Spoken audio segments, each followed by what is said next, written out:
Breaking news చూస్తున్నాం. తెలంగాణ రాష్ట్రంలో party ఫిరాయించిన ఎమ్మెల్యేల భవిష్యత్తుపై ఇప్పుడు చర్చ జరుగుతుంది. దీనికి తగ్గట్టుగానే సుప్రీంకోర్టులో ఇవాళ విచారణ కూడా జరగనుంది. పార్టీ ఫిరాయించిన ఎమ్మెల్యేల కేసును ఇవాళ సుప్రీంకోర్టు విచారించి తుది తీర్పు ఇచ్చే అవకాశాలు స్పష్టంగా కనిపిస్తున్నాయి.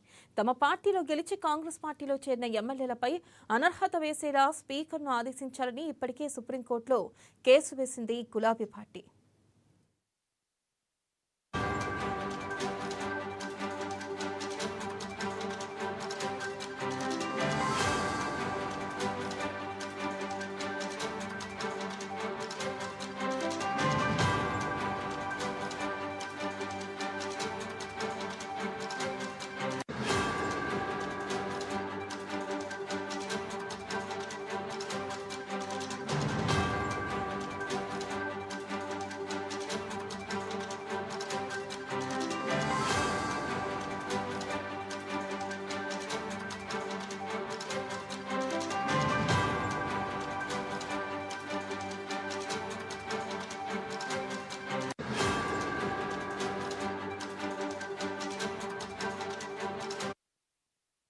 ఇందులో భాగంగానే 10 మంది ఎమ్మెల్యేలకు సంబంధించిన 500 ఆధారాలను సుప్రీంకోర్టుకు అప్పగించింది.